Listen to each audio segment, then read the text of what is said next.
afternoon, everyone. Good evening to those on the other side of the pond.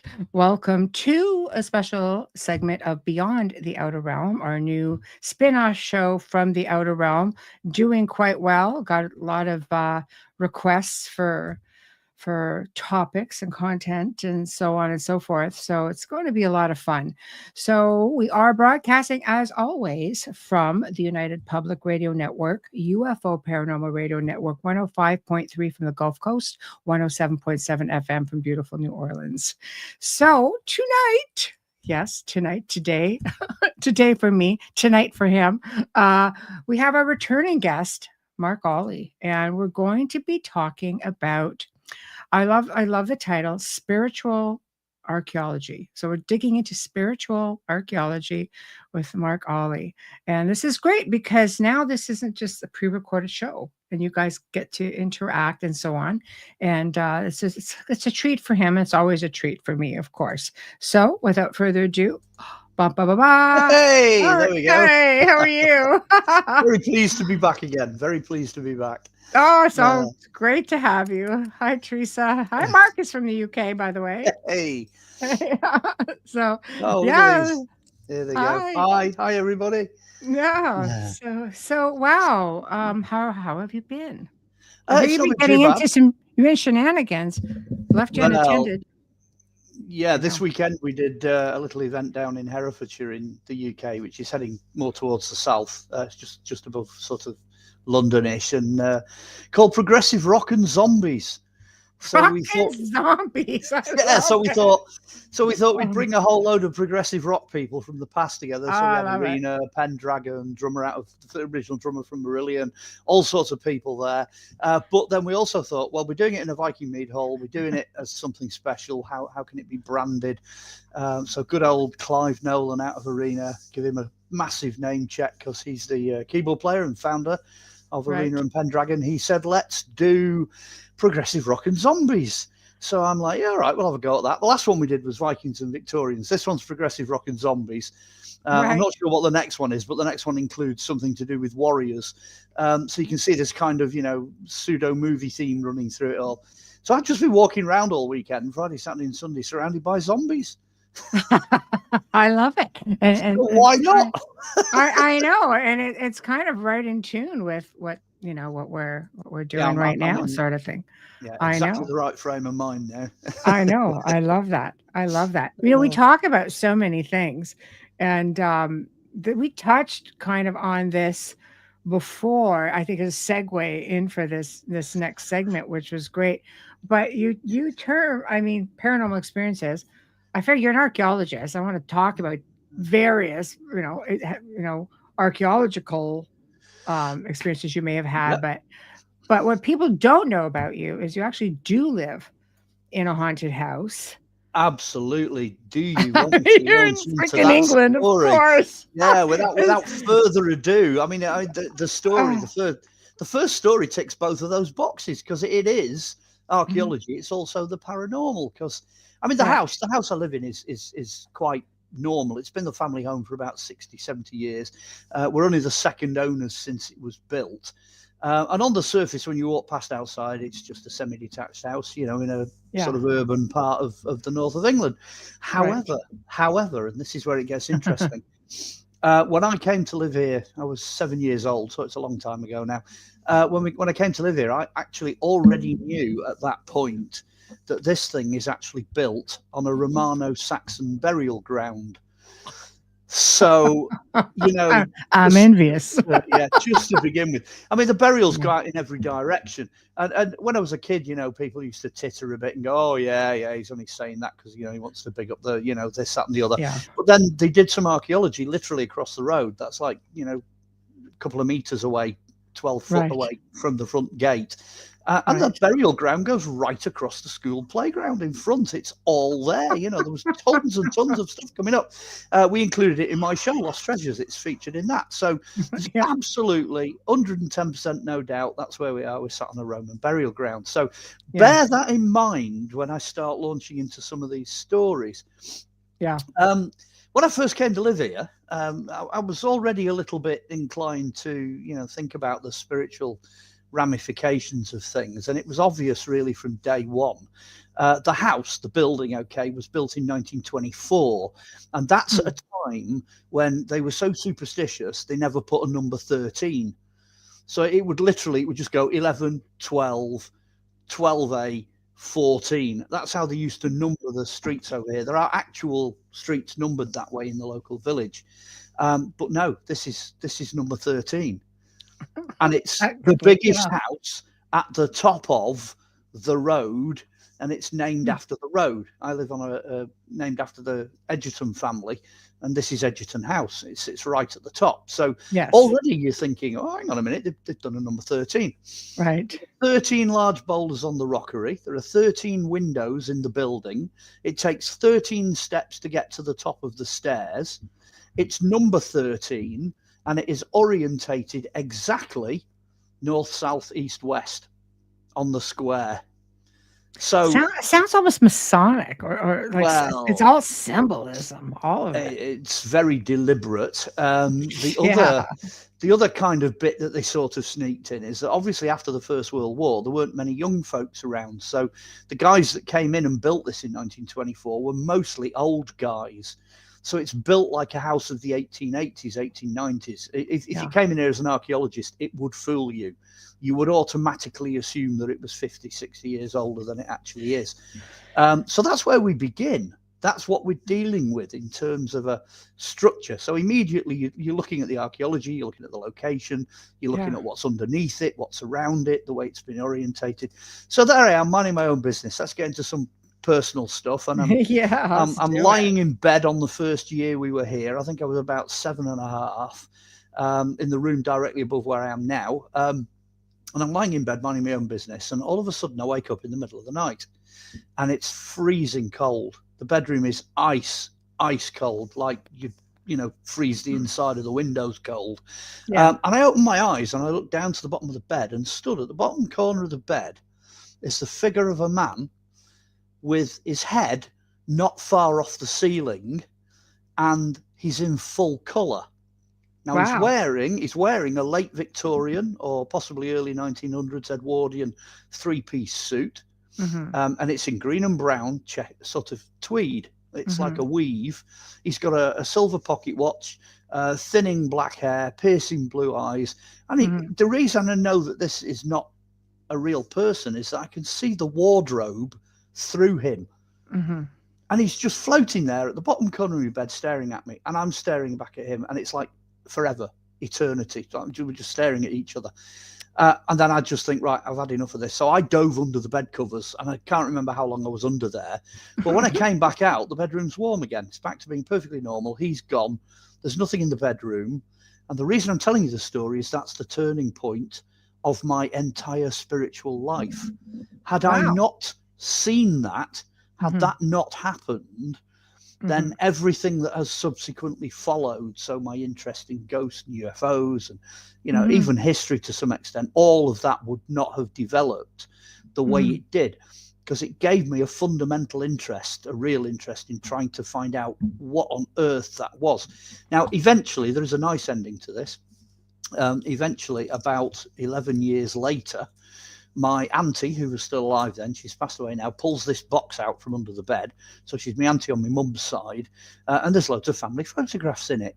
And there's a photograph of this guy called Thomas Trow. And Thomas Trow was alive in the 1870s, 1880s, and it's him. It was him. Wow. Now, there's a lot of things very unusual about the story I've just told you. Ghosts are not supposed to be in colour. They're not supposed to come through as your own relatives coming from the past. That's more like a time slip. They're not supposed to float in the air and in the way this guy was doing. You know, there's a number of things about it that's very strange. It's not quite what you would expect. But for Thomas Trow to come back, as you rightly said, right, bang on the money at the beginning, they were a Masonic family. So, you know, there you go. You know, his dad, actually, there's a photo of his dad, and he's hiding his Masonic ring. He's got his finger folded over with the ring hidden in the photograph. So, you know that's what these guys were. Well, anyone of prestige back then would have been like a Mason, some sort, or some sort of an organization like that, right? Yeah, the name Tro comes from Troyer, and a Troyer or Trower was a salesman. So these guys were selling an awful lot of stuff back in the Victorian era, and they were an incredibly wealthy family. Yes. So the combination of me, him, and this building clearly, brought that through. But it's left me with a question. It's an interesting question, and that is this house permanently haunted, or is it a portal? Is it an opening in time and space, a gateway for things to come through? There's a story about my dad, which I'll come to in a bit, which is very much along those lines. But that's what got me started. That's where the story really begins. Well, it was interesting that you could get this sighting and then have it validated as to being somebody, who you would know. I mean, I don't know. I think spirits come through in different forms. My grandfather always told me a story about the fourth dimension. I'm like 5 or 6 going, okay, Grandpa, can I have a nursery rhyme? That's great. But it was really deep. And what happened to soft kitty, warm kitty? I know. I'm just like, what? But I guess he explained it because I could always see, dead people. And he goes, the reason they look like they're floating is because they're in the fourth dimension, which is about 3 feet higher than our own, which is, so for them, it would be, normal perhaps, but for us, it's like, so I wonder if that's, it's a theory, of course, but it's an interesting theory. When you're 5.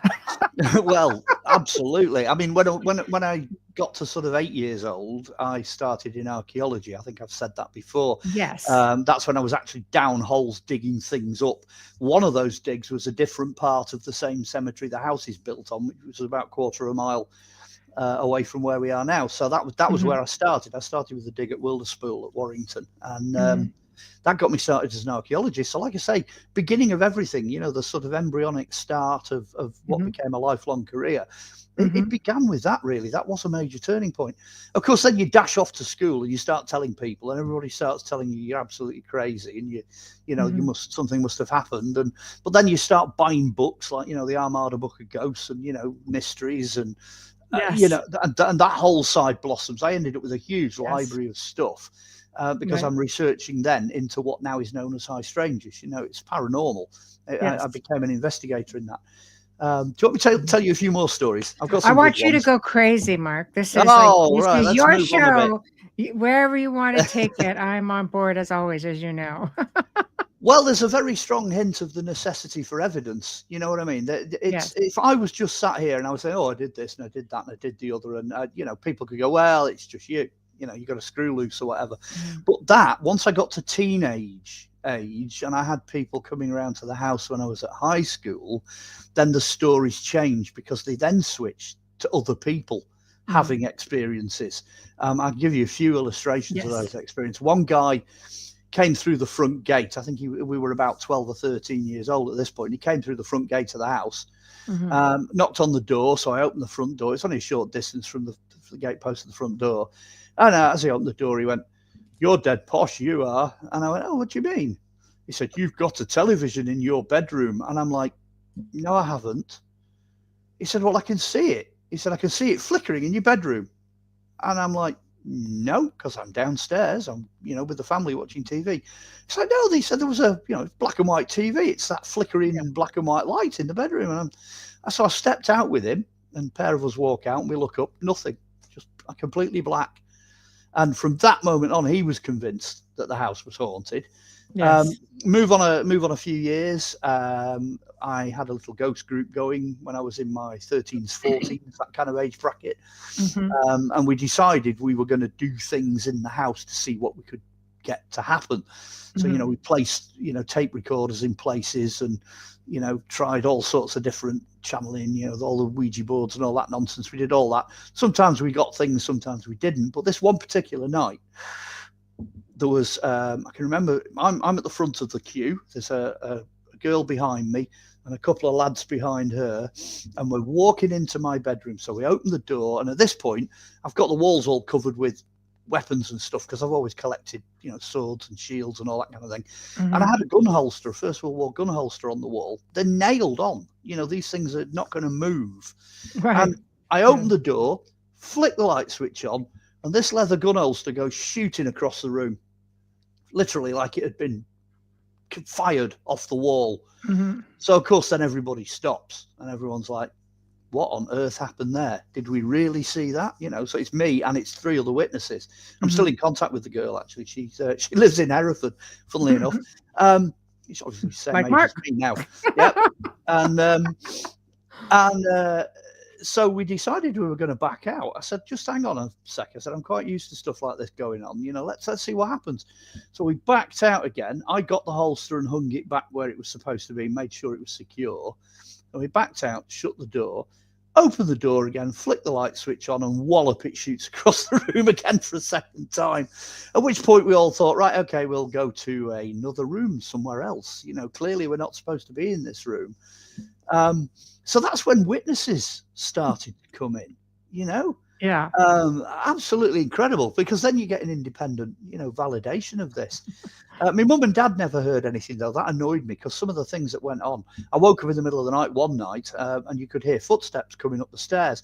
As I said to you, it's 13 steps to the top. Yes. You could hear this bump, bump, bump, bump, bump, bump, bump, bump coming up, and then you'd hear this bump, bump, bump, bump, bump, bump, bump going back down again. And this is going on at something ridiculous, like 3 o'clock in the morning. And by this point, anything happens with ghosts and stuff, I'm just living with it. You know, I'm perfectly at home with it at this point. And I thought, right, you beggar, I'm going to have you. So anyway, I heard the steps coming back up again. You know, bump, bump, bump, bump, bump, bump. I thought, right, you're on the landing. I can get you with the light.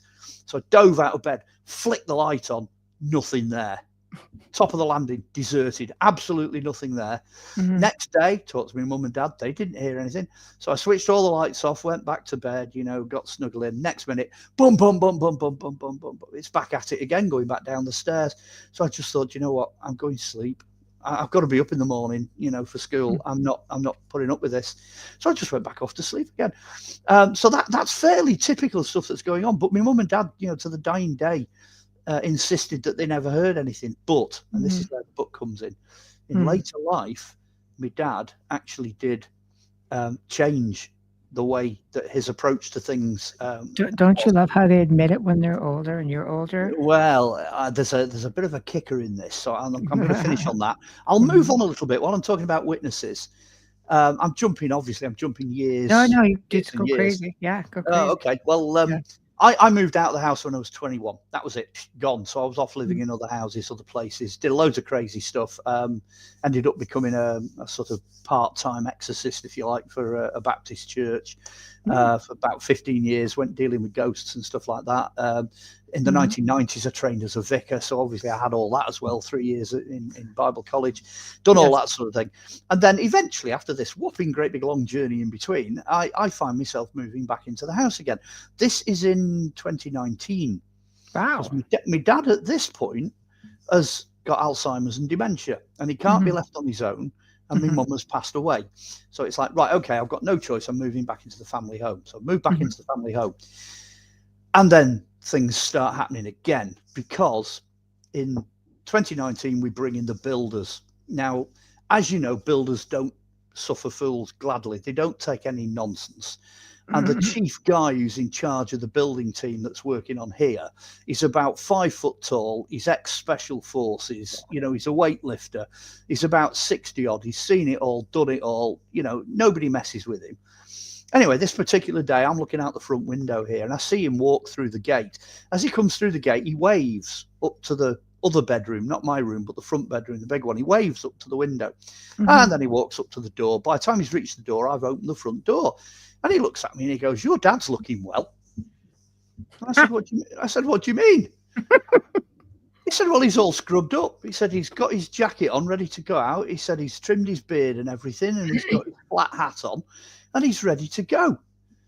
And I'm like, "No, he isn't." I'm like, "He's stood at the back sink. He's in the back part of the house doing the washing up."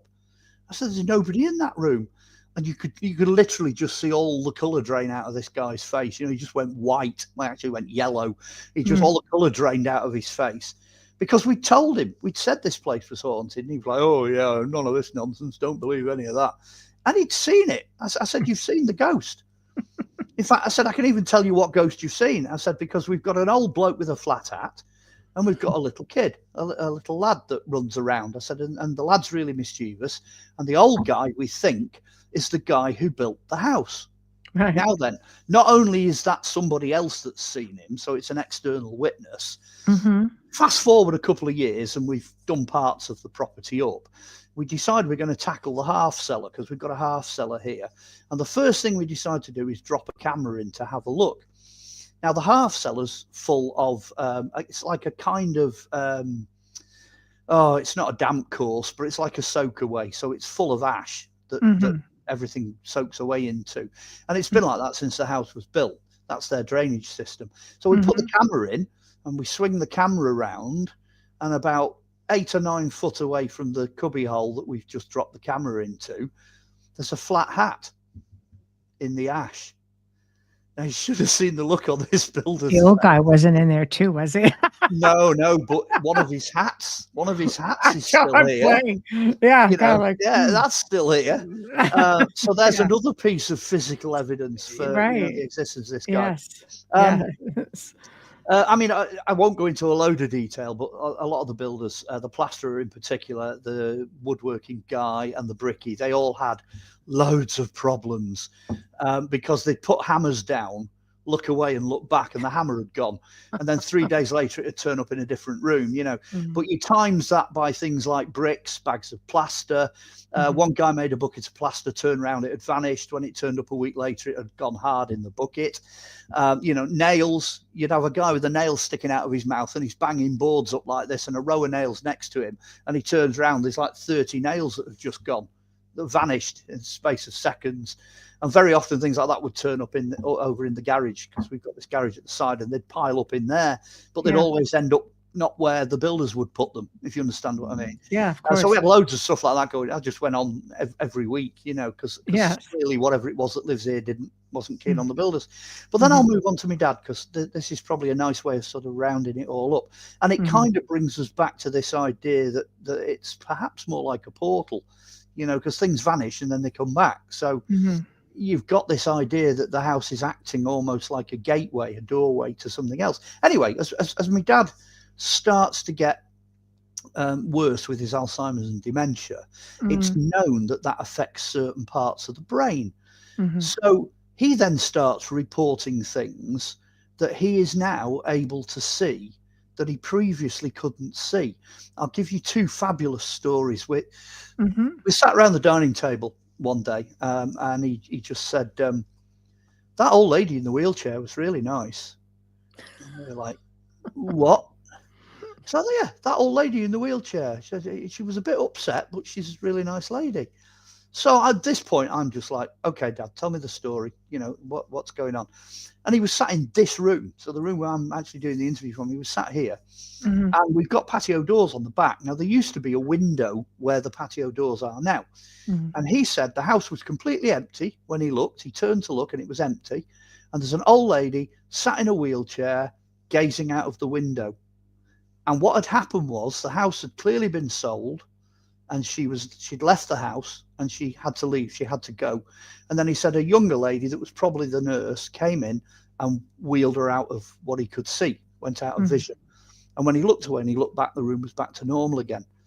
So that was just amazing. That was just absolutely fantastic for him to be able to tell us that. Like vision, Alzheimer's and dementia, like it's almost like you revert back to that innocence of a child as well. Yes. Well, double that up with the rewiring of the brain. Yeah. And boy, are we in for a helter-skelter ride. Best one. and I mean, he's passed away in 2021, but best story that he told before he went was he was stood at the back kitchen doing the washing up, because the kitchen looks out into the back garden. And the opening line on this one was brilliant, because he said, that was a hell of a party you had yesterday. And we're like, we haven't had a party. He said, yeah. He said, you have had a party. He said, the back garden was full of people. It was them reenactor people that you have. And I'm like, what do you mean? I said, describe what you saw. So then he launches into this well, there was about a dozen people in the back garden. They're all different ages, different male and female, some kids running across what he could see. And he said, and the majority of them were sat down, and it looked like they were having a picnic. So they're eating food of some kind. And he said they were all dressed as Romans. And I'm like, okay. And then the archaeologist, the archaeologist in me kicks in. Now, we're on a graveyard, we're on a cemetery. One of the Roman festivals in particular, the Festival of the Dead, what they would do is they would come to the place where their relatives are buried and do exactly what my dad described. They would have a picnic and they'd put food and wine down tubes to the dead. They would literally have the picnic with the bodies that are underground.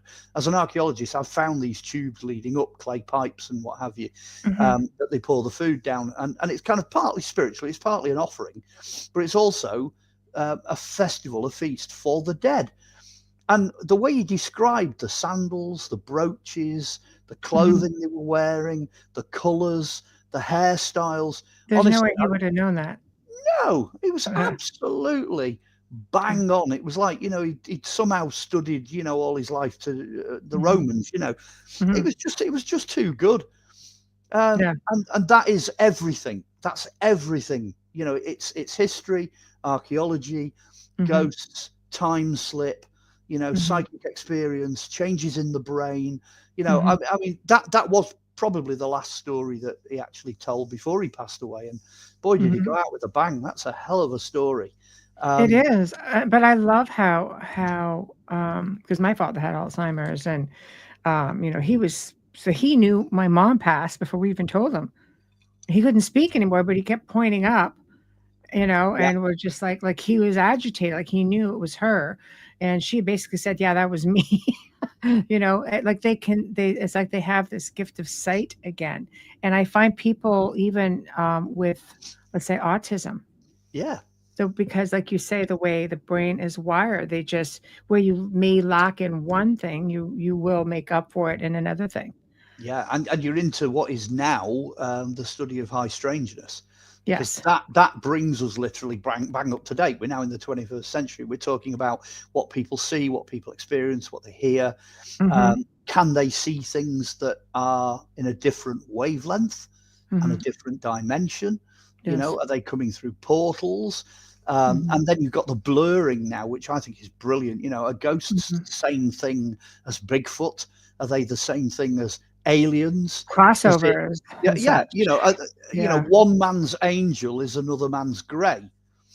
There's once you start to break those barriers down. I'm very much into this now. It's something Steve Mira came up with, actually, so I'll give Steve the credit for this. He was pushing it quite hard last year, the idea of breaking down the barriers, because when you start going like that, you go into disciplinary, then you start to discover things that the other guys know. There could just be something that the Ghostbusters know that is going to be a major step forward for the ufologists. You see a lot of it on Skinwalker Ranch. They cross over a huge amount with what they do. But there's a lot of similarities. For example, when you get into seeing like a bright light, that also in Alien Contact, the foul smells of sulfur and so on, that people like, there's a demon. It could also be many abductees. That's also a ghost phenomena as well. The guy wanders through and you can smell pipe smoke, or the woman goes through and it's rose perfume. But you're crossing over between the paranormal and ufology, just in those two things alone, and there's so many more. Oh, the list goes on. And again, as somebody who can see this almost from a biblical perspective, I mean, go back to the days when Eric von Daniken brought out Chariots of the Gods and things like that. There was huge amount of debate over whether Ezekiel in the Old Testament, whether his whirling wheels are flying saucers or not. Fast forward now to the 21st century, there's been a pharaonic inscription only unearthed in the last 18 months or so that appears to describe the same thing. This pharaoh, writes an account of how he was his kingdom was visited by flying saucers. There's just no other way of interpreting it, Wow. So massive crossover. I love it. I love a big melting pot, get it all in there. I love it all, because I truly agree with you. I believe everything is connected. everything. And, everything is vibration and frequency. So you're looking at energy in one form or another. So it's definitely going to be able to do, and energy doesn't just stay contained unless you contain it. No. Right? No, it So, doesn't. Yeah. yeah. And also it's like entropy. It's like the whole planet has a certain amount of energy. So when something Yes. dies, where does that go? Well, the answer is it doesn't go anywhere. It's got to stay somewhere. So it either enters or leaves our dimension, but it still stays within the realms of where we are, because we're a closed, we're a closed thing. We're inside a ball. So it's got to go somewhere. And that applies not just to the electrical energy, but also to the physical and the mental and the spiritual. Where on earth does all that go? I've just remembered, actually, I've got to tell you this, because people are probably thinking, okay, you sat there in a haunted house. What was the last thing that happened? Well, I've got to say, last week before I went away on this zombie event, we had a little birthday do for my stepdaughter, because she's 23. So don't tell anybody that I said that what her age was, but that's a complete secret that I've just blown. And it was sat there. It was Wednesday last week, so literally like 6 days ago. And we have a light in the fireplace, and it's one of these red fire glow things that when we're not using the fire's lit up red. That's just on the other side of my computer here. But, and this is where it gets important, do you remember in the old days you had lights that had push buttons on the bottom? Yes. So you push the button and it goes ka-link and the bulb comes on. Okay. Yes. Now, yes, you can't do anything to fool a light like that. And it's sat in the fireplace and it turns off. Literally, we heard it. I was sat here having a bit of a birthday do, and the light goes plink and it just blacks out. Now, my first reaction is, the bulb's gone. No. Of course, logic. Yeah, daughter steps up, walks around, pushes the button, it comes straight back on again. So that every now and again, these spirits that are around, whatever, dimensional beings, ghosts, however, historical times, every now and again we get a hello. And that was last week. That was like 6 days ago. We got the latest hello. We live with it. The stepdaughter's perfectly used to it. In fact, she actually said the other day, she said this house would be nothing without the spirits that are in it. Because even when I'm away, she says she actually asks the spirits not to upset her when I'm not around. Yes. And they've honoured that. They don't do anything when I'm not around, as a rule. Well, I mean, good person, good spirit. Bad person, bad spirit. Well, they're just mischievous. I think my lot are just... Yeah. Well, mischievous is okay. I mean, I mean, we had, we were in a haunted house, like Wayne and I, and it was just things going on all the time, and you get used to it, but your own space. So if things turn, if something comes in that's not supposed to be there, when that energy changes, like, hey, you don't feel right. You're not one of the regular. I'm very much, somebody comes to me and they say, well, I experienced this, I experienced that, I experienced the other, Eventually, when there's enough eyes in a sentence, you start thinking, hang on a minute, this might not be as supernatural as it appears. But most of the stories I've told you, it's not me. It's happened to somebody else. And even that one that happened 6 days ago, there were two of us sat here and we both heard it go click. So it's not me. It's not just me. I can bring another witness in and go, well, this person was here as well, which is brilliant. I mean, the ufologists do the same thing. If you can get more than one witness, you try and back up. So I'm kind of sticking to things. I mean, I've seen loads of things. I've seen eyes floating in the air. I've seen things move, objects slide, noises, But that's just like background ghostiness to me. I just like, I can live with all that, Yes. But I love that, though. But you live in a really, I mean, is there any place in the freaking UK that is not? Is what I if I'm being honest, I've been to places. I've been to different parts of the world, also UK as well, and it's like around every damn corner. Well, I think actually the internet has helped a lot as well. More people now are more willing to share. So it's like I always assumed there were no ghosts in the village, that we've got the only haunted house, which is a bit of nonsense, really. Yeah. Because, another neighbour down the street has a problem. There's another guy in another street runs parallel that he's on top of the Roman road. But not only that, his back garden sat on top of a Roman temple. So, when you start looking where these places are, clearly I'm not the only one that's, got problems with things happening. Maybe this house is deliberately built that way because at the time when they built this house, they were excavating the main site, which was at the bottom of the road, the big Wildersfield Roman industrial settlement where all the Romans were doing stuff. It was down there. So I think the guys that plonked this house here were aware of what was going on. They'd read the archaeology reports and they thought, right, that's where we're going to live. We're going to put the house there on purpose. That brings me to another question. I mean, because, you know, we'll use UK as an example. You have so many excavations that are happening pretty much on a regular basis. Discoveries are being made all the time. I mean, obviously back in the day, you build a house without giving it really much thought, and you have people coming up with, look, we found a skull. Look, we found a sword. You know, but do you now have to? Do you have to look like at reports of saying, look, you're building on top of something, or you're not supposed to build? And if so, when did that come into play? Right, in this country, because I can only speak for this country, but in this country, burial grounds by law have got to be cleared before anything can be built on them. Right. So they do what's called a desktop assessment. That's the technical term for archaeology here. And a desktop assessment basically involves your maps, your plans, all previous archaeology, metal detecting records, field walking records, if any of those are available, anything that the local societies might have. If they're doing it properly, they will break away from the desk. They might do a site survey. They might even go knocking on doors, you know, to see if people have found anything in that area or whatever. But no, technically speaking, if this house was built today, they would have cleared the site. There would have been an excavation here, identical to the one that was across the road when they wanted to extend the school. The same process would have applied here.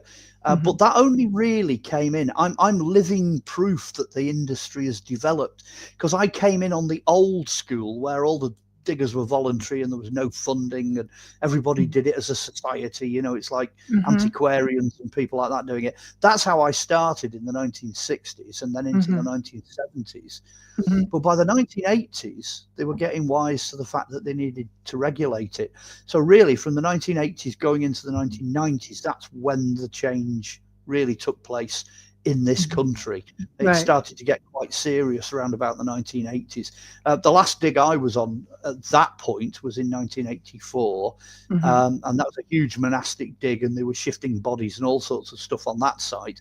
And that was quite funny because we had 163 skeletons all exposed at once, which you'd never do now, but we did the whole burial ground as one big thing. And you were literally, you were scraping away at this guy's rib cage 1 minute, then you dust your hands off and pull your butties out your butty box and eat dinner, and then just go straight back in again after the dinner break. Well, you'd never do that now, because you'd be suited and booted, covered in white, you know, with gloves, and food would be, you know, off site. So all those things didn't exist when I was training, which is probably why I'm resistant to everything, you know. You couldn't, you know, exposed to it all. Don't send any biological weapons on me, you know, because I'm resistant to everything from the plague to goodness knows what, smallpox and everything. But yeah, things really changed. I mean, I went off into the music business in the 80s. When I came back again to do television, late 90s, early 2000s, then we were into modern archaeology as we've got it now, which does raise the question, I wonder what's under my back garden. Well, there we go. Yeah, maybe one day. Maybe one day. Well, I mean, you were right on. It would be fascinating just to see, you know, what's there. I mean, you're right. The Roman road that goes up beside you, and then you've got the cemetery, you know, quarter mile away. Roman road in front, loads of big monuments in the school where the burials were there. Coming this way, they found the Saxon part, a Saxon cross and a few of the bits and bobs. Then we know it runs underneath the house. And then if you go down to the bottom of the street and turn right, that's where they were burying infants. There were infant burials down there, which is very often what they did in a separate area. But there was also a battle in the English Civil War in 1646. It was or 47, one of the last battles of the Civil War. One of the skirmishes were in the village, so that's over the back wall of my garden here. And at that point, this was common land. There were no houses here. So I was doing the gardening the other day, and I came out with a clay pipe barrel from the 1630s, 1640s. Oh, isn't that nice? You just go do some random gardening, come up with a relic. There it is. There's this little acorn-shaped clay pipe barrel. So there is archaeology here to be done. You know, there's still a story to be told there. Which so, I mean, my question is, you've got all this ash in this half basement that you've got. Yeah. Why can't you just dig? Well, the way the house is designed, the ash is part of the archaeology, actually. It's quite nice because you're bringing us up to date with that question. Over the back wall, so if you can imagine sort of just a garden's distance away, that's where the iron foundry used to be. So when they built the entire of the Manchester Ship Canal, which, I mean, you're talking 1880s now, so you're back before the Suez Canal and all that, the biggest canal in the world, the biggest industrial archaeological site in the world, really speaking, is the Manchester Ship Canal, because it runs from Liverpool to Manchester. I think it's 36 miles long. All the ironwork for that was made in the foundry that was over the wall at the back of the house here. So what the foundry was doing, it was churning out tons and tons and tons of clinker and ash from the iron making process.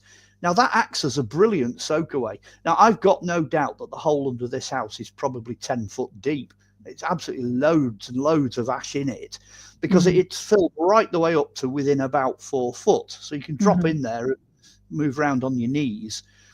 But then there's no damp course in the house. It's not cavity walled, so there's no, you'd look at the house and you'd think, well, this would just fail the regulations, you know, nowadays straight away, because it's basically a box. But it's sat on top of this enormous hole. So all the drainage, everything, even the downspouts coming off the roof, they all drain into this enormous soak away.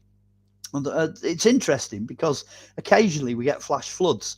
Occasionally we'll get a flood that will come thundering down the street and it blows the manhole covers, and you get water coming up to, you know, a metre, 3 or 4 feet of jet coming out of the manhole. We've never been flooded. All the other houses on this street have got flooded. We've never been flooded. So that's one hell of a hole. It all disappears into the hole. So that's kind of a reason not to clear it out. I mean, it's industrial archaeology. The whole house gets sucked into. All of a sudden you vanish into a dirty great big hole. But one of the iron bars that they made at the foundry was so that you could make fireplaces. It goes up the brick arch of the fireplace. And all the brick arches, there's at least 7 of them that have survived in the village, this vernacular fireplace. They've all got this iron band running underneath. Well, I'm looking at one now in my fireplace. There's an iron band runs underneath that. We opened up the whole fireplace. I can't really turn this around and show you because it'd be like an earthquake. But there's a huge brick fireplace there in front. We didn't even know was there. It was plastered over. We found it by accident. It's amazing, right? When you start playing around and looking at the actual structure. Finding the basement. We found the basement by accident as well. There's this tiny little 3 floorboards that have been cut out, and you can pop the floorboards, and there's a whopping great big hole underneath the property. So being an archaeologist, though, I understand how all this operates. So the house is what it is, and it works the way it works, you know. So have you had, I mean, in our last home, the spirits would tell us where to find things, because we were doing restoration work and we had suspected there was a door in one area, and spirits like, there's a door. So we're just like, okay, we're taking a chance. And we broke through the walls. Not only was there a door, there were beautiful ornate wainscoting that went up the top and live knob and tube in between the walls that the last people who boarded everything up just left. Amazing, the house didn't go down. But, you know, so have you ever had any instances where the spirits of your home have said, okay, you know, while you're restoring or renovating, saying, do this, you know, showing up, let's say, in one random spot all the time to direct your attention to it? I'd not given a lot of thought to that, because when we came to do the house up, we literally tore it apart. So we finished up with no room that was untouched, if you like, in a way. But the very first ghost I saw when I was 7.5, the wardrobe behind it, I could see the door. When you open the door, it goes over the stairs, and then there isn't a door on the other side. Now, what I've been told subsequently is the reason that's there is the main man who built the house, because he was like a big businessman type guy, he'd have had the master bedroom quite clearly. but his butler or his servant, his manservant, would have had the other room. So when it was built with another door in mind. Mm-hmm. Yes. So why not? That could have been an indication mm-hmm. that spirit that I saw, which I assume is from the 1870s, 1880s, mm-hmm. was aware of the fact that mm-hmm. there is actually a corridor. It's not a walk-in wardrobe. It goes all the way through. And we have confirmed that there was definitely a facility there to mm-hmm. add the extra door to go through into the mm-hmm. main room. So yeah, there's been moments like that where you think, well, you know, and what are you trying to show me? Yeah. When we extended the back of the property, we had a certain amount of activity outside the back kitchen door that we couldn't understand mm-hmm. Until we then started building on the conservatory at the back, and we found the foundations of an extended building at the back that was no longer there. So whatever was going on outside the back door was happening in the old days would have been happening inside a building, mm-hmm. not outside the building. So that there has been things like that. And I mean, obviously the Roman ghost that my dad saw, I would love to go and find out if they were sat, because he showed me the positions where they were sat. And I wonder if those are the positions where there are actual burials, you know, 6 feet down still there. Mm-hmm. You know, we're lucky here because all the Roman stuff sits, you've got black soil, then you've got brown soil, and then you've got sand. And it all sits on the horizon between the brown soil and the sand. So you can literally know exactly when you're at the Roman level. You know exactly when you're there. So I'd love to go and explore. I'd love to have a poke around and see what's out there, because we have to landscape the garden. We haven't done it yet. So, you know, come on down. Let's get a local archaeologist. It's essentially on your property. Yeah, I own it. Yeah, it's my piece of ground. So yeah, I could get anybody in. Being an archaeologist, obviously I can do all the paperwork and clear all the permissions, and I'd get an archaeology group in to do it. So we'd have all the professionals out there. They'd love it. They'd absolutely love it. And I'd get my garden sorted out at the same time. Well, seeing you get a lot of help. That's exactly. It's a brilliant idea. So it's got to be done. At some point, next couple of years, I'll be out there down a 6-foot hole. Guaranteed. I know.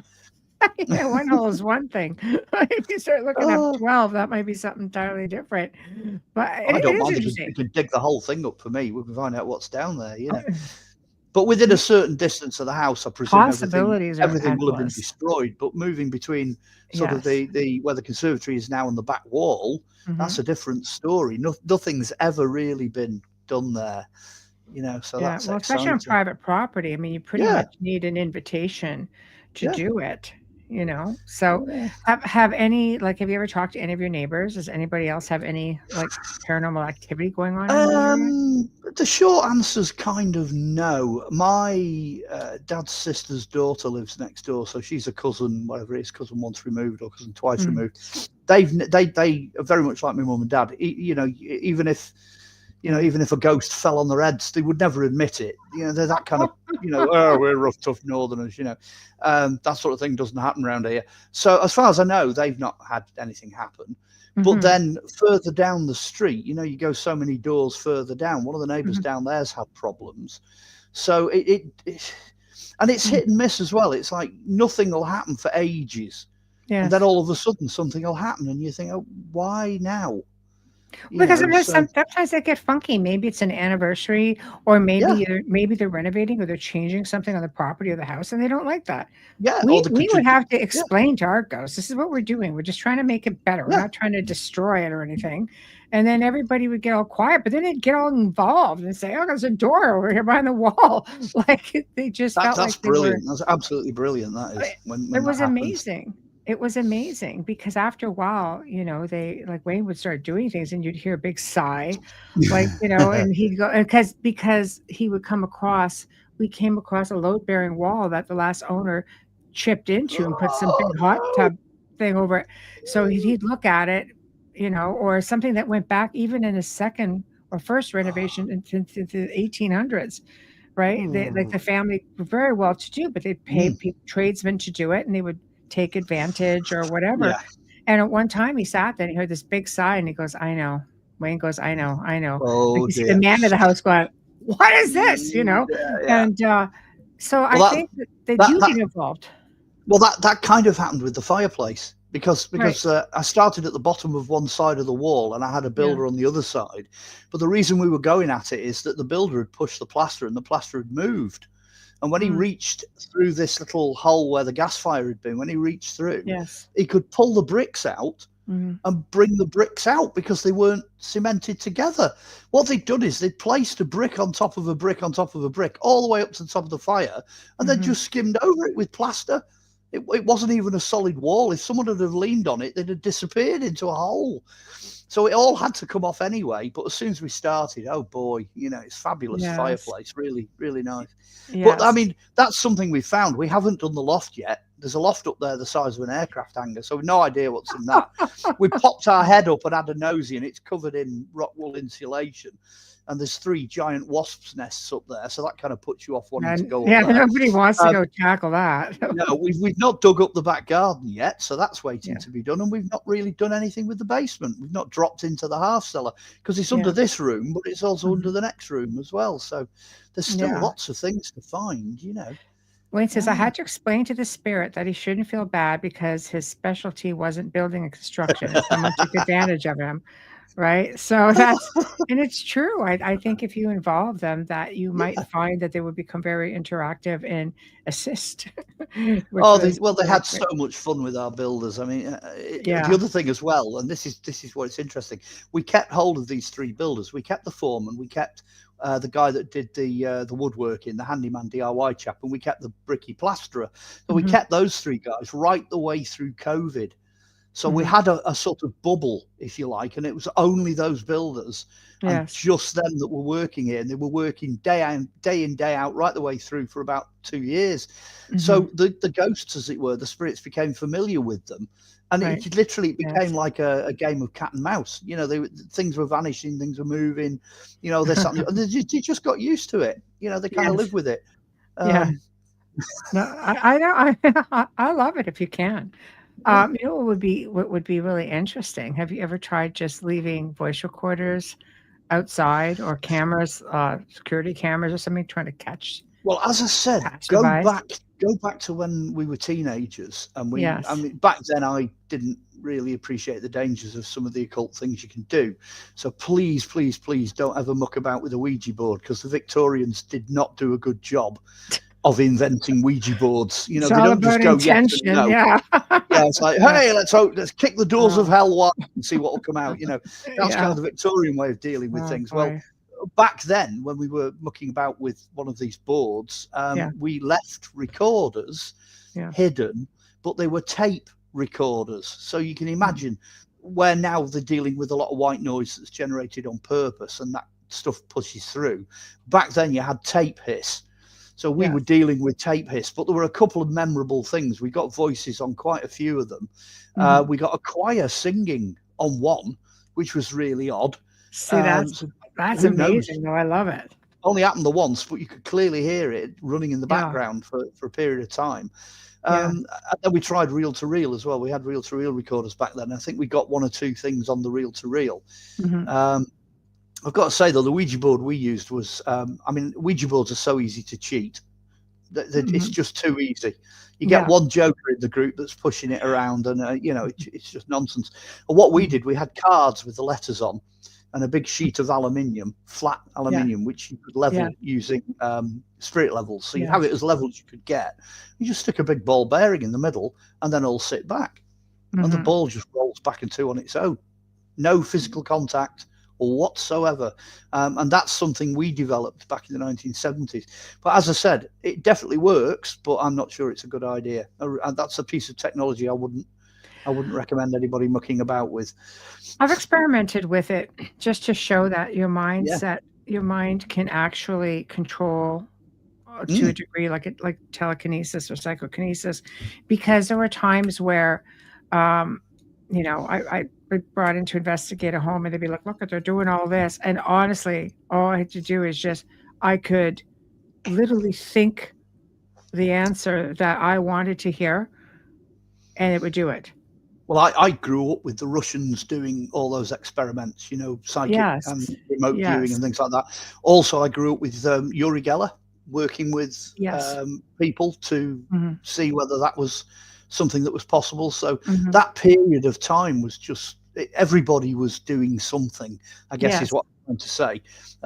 Anyone that had any talent anywhere was trying something to see if they could make it work, which obviously gave us the situation we've got nowadays, where some things we know work, other things we know don't work. Almost that pseudoscience, as it was called back then, that's now becoming increasingly more accepted, you know. Yes.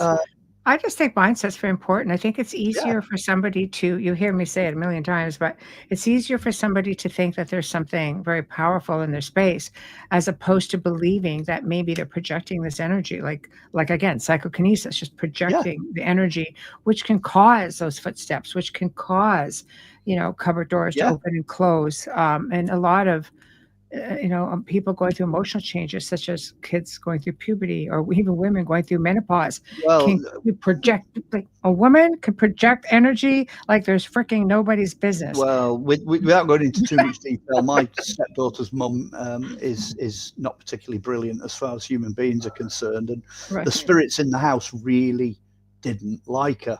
And the daughter, I'm sure she won't mind me saying, was sat here one night, and her mum just came walking in through the door, and the daughter said it was like this black cloud shot out of the kitchen and literally just enveloped her, you know, just wrapped her all up in black.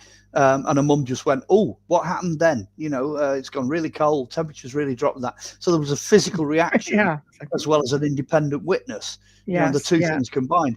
But that's only one of many things that the spirits did. You know, they really didn't get on very well with her mum. Another one as well. My sort of son number 3 of 4.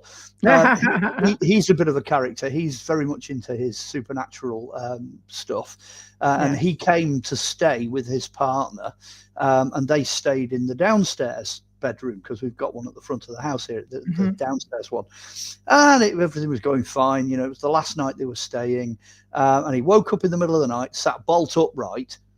So his partner then wakes up and turns to him and goes, you know, waiting to see what's happening, what's going on, and she said it was like somebody slapped him on the back. So and he went forward because he felt something push him.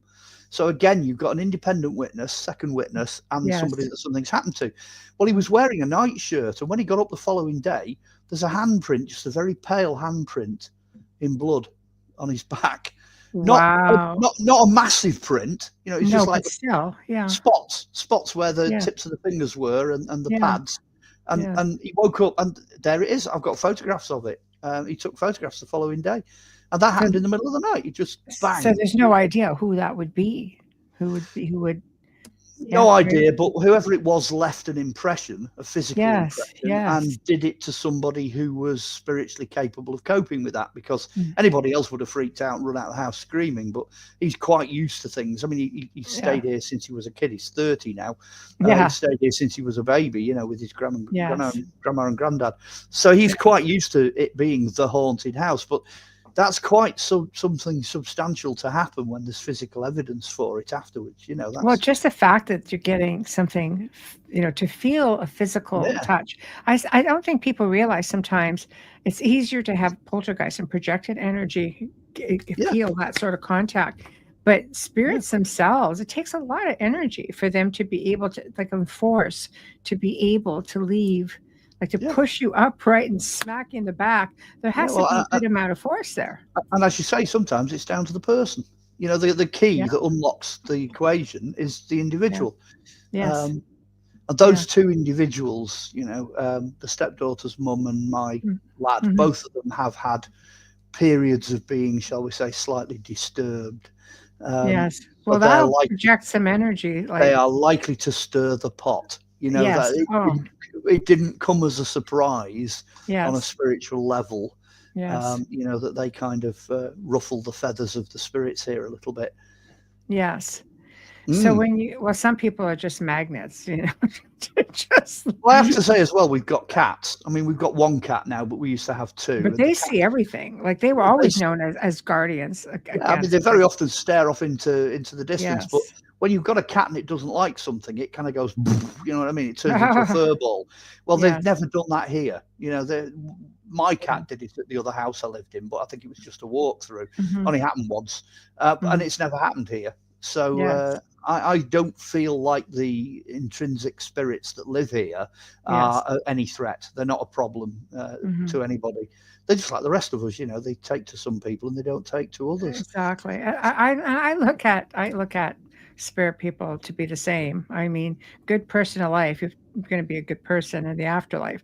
You know, I mean, people remain behind for different reasons, Yeah. right? Maybe they're Yeah. attached to a location, maybe it's residual, maybe it's unfinished business, maybe it's like, it could be, sometimes they don't even realize they're gone. And all it takes is saying, you're deceased, or you're dead, or I am. Yeah.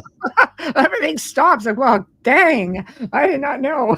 Yeah. Well, you never know at that So point. quick, right? They might have a discussion about, well, you know, what's the limit? Am I allowed to come back? Can I pop back through a portal? You know, can I come back from another dimension? Can we How, talk like you about? say, energy? You know, how do I Yeah. solidify? Yeah. Well, I mean, you and I have talked about conditioning before. How about religious conditioning? You cover that neighbor's wife. There's only one place you're going. So guys thinking, I'm going to take my chances and stay here. You know, I think part of that, because, you know, we depending on the level of the religious belief, it would depend on the conditioning of, no, you know, your God is all loving, but hey, he's not going to mess around, and you're going to have consequences. And I think a lot of that was in the Victorian period, especially. People kind of like going, because it's such a spiritual time. It's, you know, a big spiritual awakening. And because people say now, well, you don't see as many spirits in this era. It's like, well, I think in this era we're a lot more laid back about things too. I disagree with that, because Do with you? social Okay, media, perfect. well, social media, and the more people are talking to each other, and like I said, I had no Yeah. idea there were any ghosts in the village because nobody used to talk about it. And Yeah. but now there's so much paranormal available. There's so much on the internet. So many people are online. Television, film, everything has sort of moved on. So I think more people now are talking about it, and perhaps more openly as a topic as well. I think the Victorians were the way they were because they somehow wanted to understand how the afterlife and how the other side works. So I think in a sense they kind of came up with a workable framework. Up to that point, it was just faith, belief, you know, oh, that's what the Bible says, whatever, you know, that's how it was. But the Victorians took it to the next level. They kind of codified it. They brought it into reality. And, you know, you had, that's where all the fiction comes from, you know, your Dracula, Frankenstein, all that sort of stuff. It's coming from that, you know, is this really how it works kind of, you know, the macabre is a really big thing. But I mean, it is, in graveyards, you know, all there you go. the Yeah, cool there you go. You Christmas see, cards, ghostly storytelling at Christmas. but They really went. That's the codifying of it. That's the getting to grips with it and the understanding of it. Well, of course, we've moved on a bit from there now. I think everybody, no matter who you are, you know, unless you're perhaps Stephen Dawkins or whatever, I don't think anyone would disagree there's a God. There's some kind of almighty, you know, creator. something, you know, something put everything here and holds it all together, you know, whether or not that came before or after a big bang, or whether it's a repeating cycle, or, you know, which end of the black hole we're at, and all that kind of science, you know, that's still all a possibility. There's everything to play for. But I don't think anyone would argue that there's not something behind it all. So in a sense, you've got the basics, you've got the basic idea, the basic belief in all religions. I think that there's something beyond this. I think even science, hardcore science, is saying that is so much more, you know, beyond where we are. This is not the be all and end all. We've only got 0.3% of the whole light spectrum, you know, and goodness knows how many other wavelengths, and, you know, so many other things out there we know nothing about. You know, we're surrounded by things we can't even see. So I don't think science would argue with that either. And I think we're in this position now where we're sort of, all of that's come together. That's part of the it's part of the high strangeness. It's part of the blending and the merging of everything back together. So given all that, the idea that, you know, hey, you're going to roast in hell. I read a brilliant science one the other day. Burning lake of sulfur. You know, you got all these paintings from the medieval era and all these people going into this burning lake of sulfur. And this scientist just went, well, actually, sulfur burns blue. So all of those paintings are wrong. Every time you see a painting, oh, you're all going to hell, you know, less red and yellow, fire burning and all that. It's not a lake of sulfur. Sulfur does not burn that like that. It burns blue. So we've got such a wrong idea. That's just one tiny little illustration of wrong idea of what's coming up. I don't think we've really got a handle on the judgment, or afterlife, or the grave, or even time and space and all that sort of thing, because it all figures into it. It's just there's a bit in the Bible where it says 1,000 years are as a day, and a day is as 1,000 years to God. Well, that's talking about time. So you're now in the ancient times. You're back in the Old Testament. You're looking at Babylon and Persia and all that sort of thing. Their idea was time actually is an illusion. We still to this day believe that time is a construct. It's an illusion that we've done ourselves.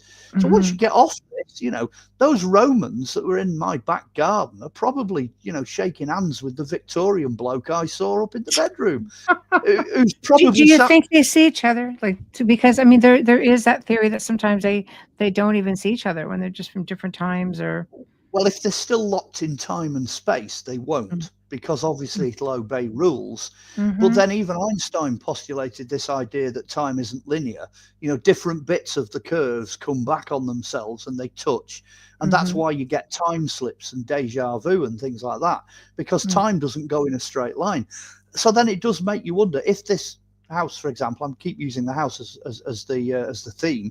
If this is operating as a portal, if it's where points touch from different eras, then chances are they might know each other. The bloke with a flat hat could be sat somewhere now having a drink with an Anglo-Saxon that's buried in the back garden. It's but that is so difficult to get your head around. It's such a confusing concept. We like things that are nice and boxed and tidy, and well, that's not how the world is. It's not how the afterlife is. It's not how any of that works, really.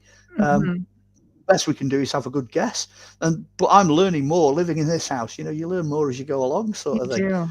You do. And there's also like a theory that when you're around paranormal activity every day, for example, that you do become more in tune to it, because you're living in that sort of environment, in this energy. It's constantly there. Well, so, I can share something on that. Let me just do this. You see, I've got hairy arms. I've got loads of hair on my arms.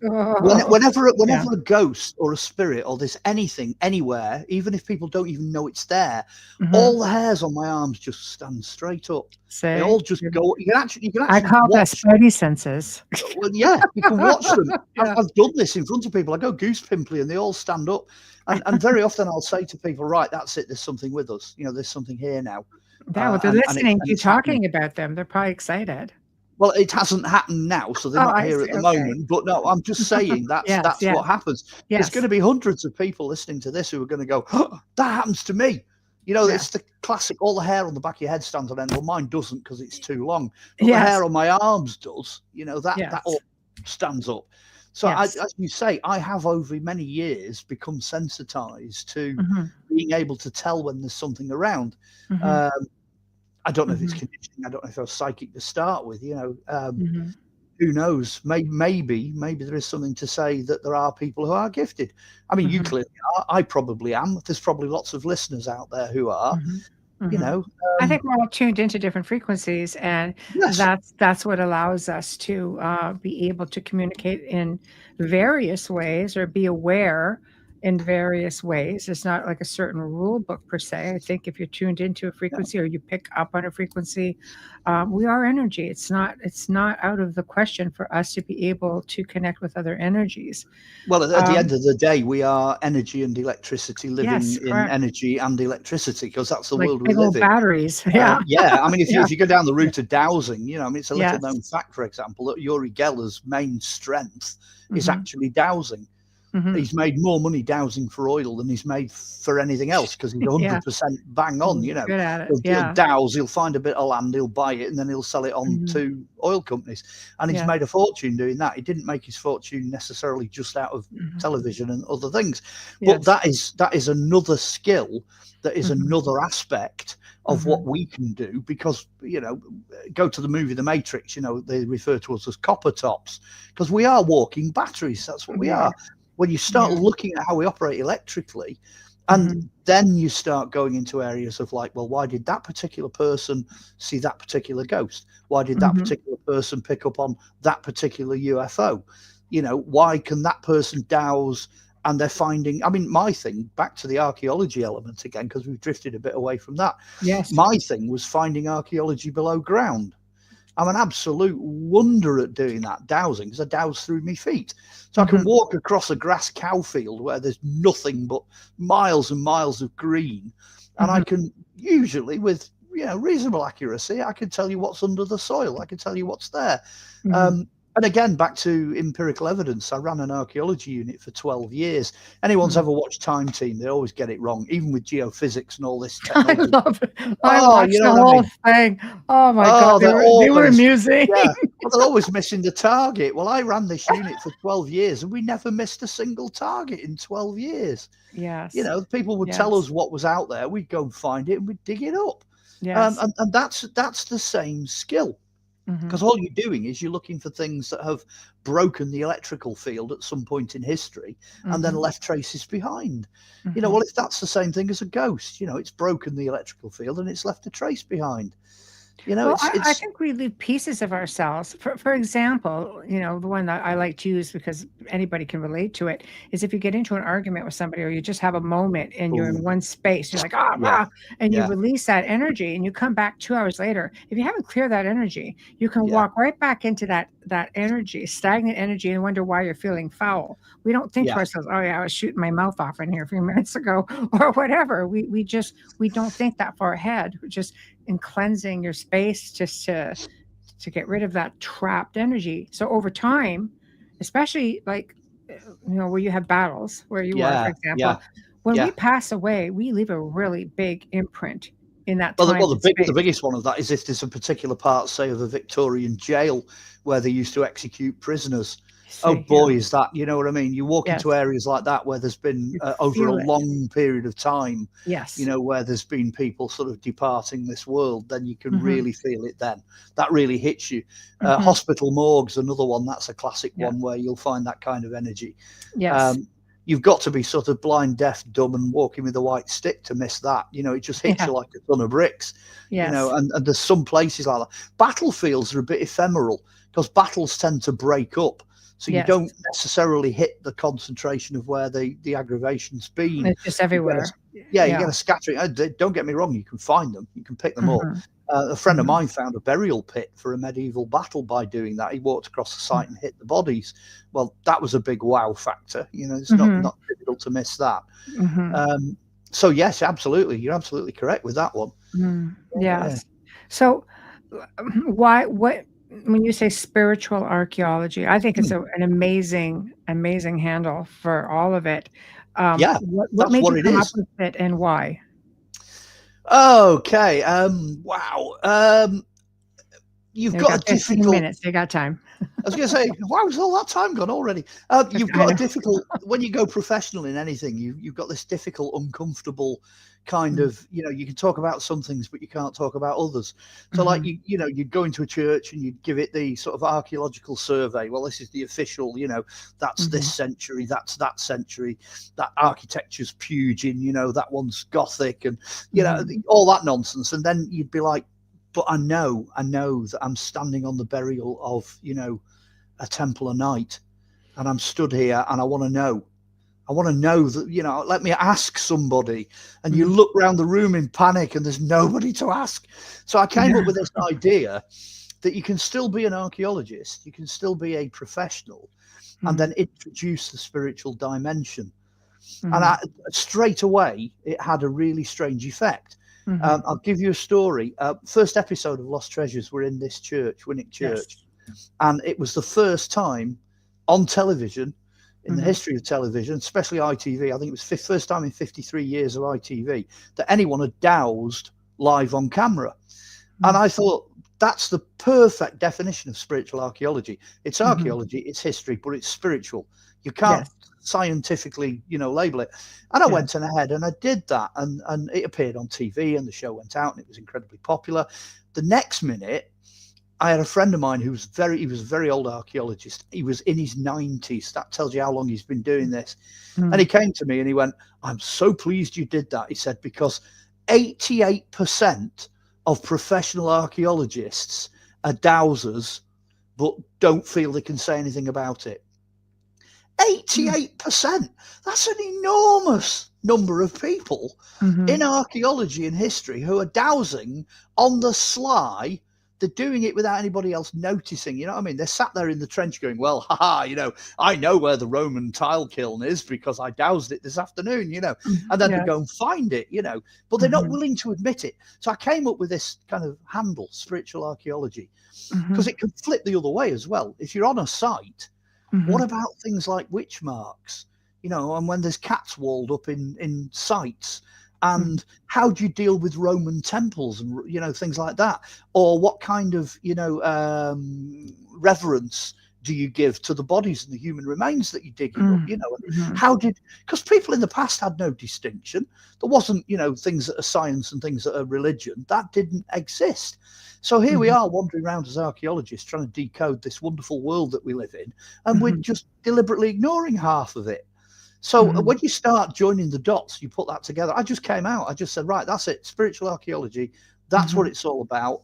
And then eventually I started doing a talk with that as the title. Let's go and do spiritual archaeology, which I think is what I mentioned to you.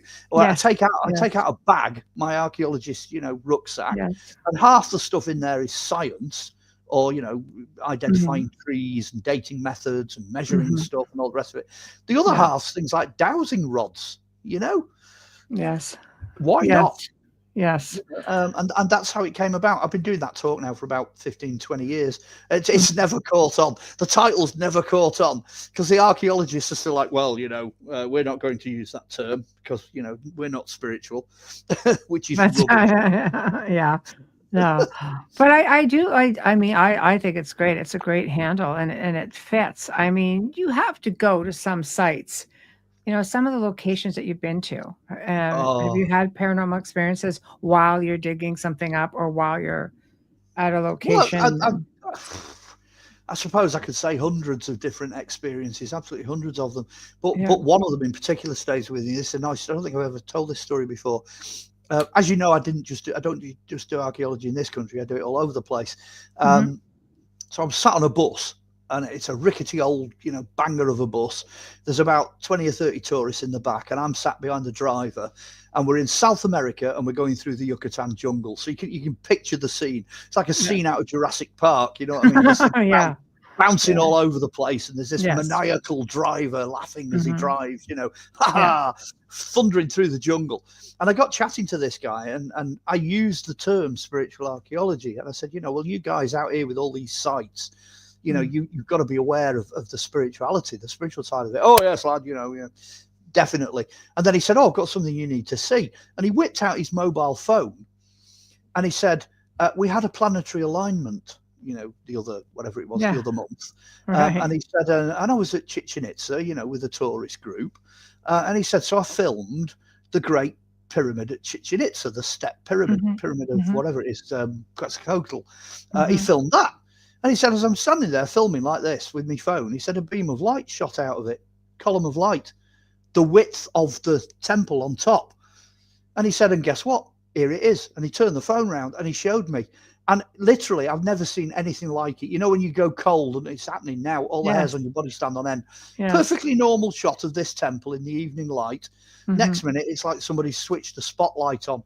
Wham, this great huge column of light comes out the top of it. And when he slowed it down on his phone, you can see that it actually does come out of the temple and then gets more and more intense as it goes up into the sky. And he's filming it and it's there for a good few minutes. And you can hear all the tourists going, ooh, ah, ooh, and then it just goes off, gone. Crazy. And now that is a perfect example of spiritual archaeology in every possible detail. It's happening in front of witnesses. It's been filmed. It's happening to someone who isn't an archaeologist, but it's on an archaeological site that's deliberately designed and aligned purposefully to do that. And they just happen to be there at the right moment when it happens. Now, you can't divide one from another. You know, there's no other label. You can't go, well, it's just archaeology, because clearly it's not. It's just spirituality. No, clearly it's not that either. That's the perfect blend of the two. That's the best story I can give you, really, that stays with me in my memory.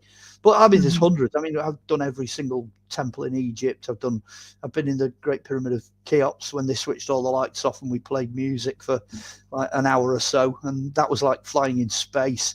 Yeah, there's some of the sites out there. The same here.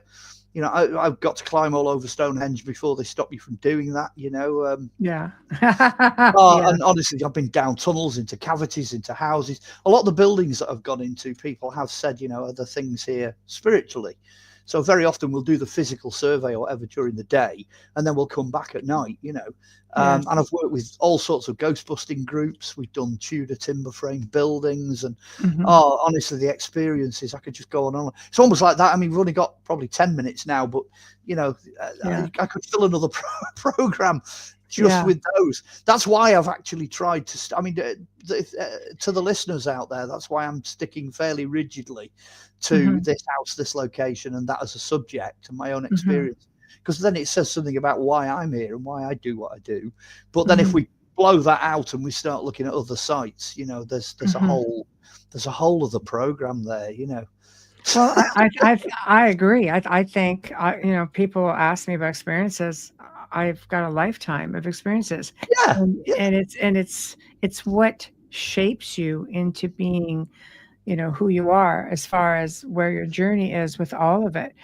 Sometimes, you know, it'll throw a zinger. Things that I thought were paranormal in my childhood actually ended up being a mix of paranormal and extraterrestrial. Yes, you know, absolutely. And I was just kind of like, oh my gosh, I'm an experience. and once you switched on, and as it were, once you turn the guidance system off, so you're kind of just flying with it, you're plowing that furrow and going with it, stuff just keeps happening. You know what I mean? You could write a book about what happened in the last week, you know, because you can't escape it. You know, it finds you and you find it. I mean, I'm just thinking now of another example of something that happened. I'm on Malta. Okay, I went on a thing, Malta and Gozo. And there's an ancient temple there called Gigantiga, which is this enormous, massive, great structure. And I'm stood there staring at the temple, and a little voice in my head says, "Look down." So I look down, and in the dirt, in the track, so there's just stones everywhere. There's an axe. There's an axe head, a teardrop axe. So I picked this thing up, and I've still got it. That was my thing from that location. That's kind of what was gifted to me. I tried to give it to the person on the, you know, on the site, the guide or whatever. And he went, no, hand that into the museum at Valletta. So I took it down to the museum at Valletta, and they said, we're not supposed to have those on this island. They said they're not supposed to be here, those types of axes. So if you hand it in, we'll throw it in a stone chipper and grind it up. So keep it. They said, you haven't shown us that. We haven't seen it. Put it in your luggage. Take it home. It's a very nice rock. So I've still got it. So I fell foul of archaeological politics there. But it was spiritual. You know, I no reason for me to look down. No reason to feel that there was anything there of any significance. Actually, I don't think it was Gigantiga. I think it was Gardalam, which is one of the other ones. I think it might have been that temple. Yeah, Gigantiga's on Gozo. Yeah, the one on Malta was Gardalam. That's where I was with that. But yeah, stuff like that. That's just, you know, I'm on holiday, I'm having a break, I'm doing all the prehistoric sites. Wham! Next minute, I've got this Acheulean hand axe. Whoa! What? Yeah, I love it, though. I love it. I think this has been a great segment, and I'm appreciative as always to spend some time with you. Yeah, it's fantastic. I mean, that's gone so fast. It was ridiculous, because I'd said to you at the beginning off camera that, you know, I wondered if we'd managed to fill an hour and a half, and it's just gone like the clappers. It has. Well, you're in my wheelhouse now, so it's easy to do it. But there is so much. I think that you just get into this, you know, this whole conversation and realize that realistically you can crisscross so many things, you know. Like, I mean, to sort of sum up from my point of view, because kind of a nice conclusion is I've spoken over many years about the different ghost things, but to different people under different circumstances, and people have experienced all that. One of the things that really came out of a lot of what's happened here is that it doesn't follow the standard storybook type, you know, oh, a ghost is a white sheet over a coat hanger. And Yeah. all this nonsense. Right. None of it follows us any kind of standard normal pattern for the supernatural, for the paranormal, which I think is really important. So, I mean, the conclusion there is, you know, like I said, cut loose, get out of the preconceived ideas, dive into the furrow and just go sailing and see where it takes you, see what happens, you know. Yes, don't limit yourself, stay open-minded and have some fun with it. Well, I had a wonderful time, you guys, on this Beyond the Outer Realm. We're going to start seeing Mark coming on, and we're going to be getting into some full-on uncensored conspiracy stuff. You guys just hang on for that ride, because it's going to be amazing. See, look at the giggle. Yeah. Well, yeah, never done it before, so really looking forward to that one. It's going to be so much fun. I have topics. Yeah. It'll be good. So for everyone who tuned in today, thank you guys in the chat room. You're always amazing, and always love seeing you there. Thank you. Tomorrow night on the Outer Realm, the main show, Preston Dennett, Dolly Saffron are going to be joining us to give us the inside scoop on part 2 of Symmetry, which is essentially Symmetry 2. So this is part 2 of Dolly's incredible journey as an aware ET experiencer, and so much more, as you know. Thursday night, we welcome back Daryl Walsh, and also kind of spinning off a little bit about what Mark and I have talked about. But Daryl is a skeptic, parapsychologist, and he's going to be discussing his journey as a skeptic and how he became a believer, which is going to be interesting. I'm dying to hear what was the catalyst that made a skeptic a believer, and it's going to be a lot of fun. So thank you all. We'll see you guys tomorrow night. Have a wonderful evening here and late evening over at Mark's side. Yeah. All right, everyone. Bye-bye. Bye-bye.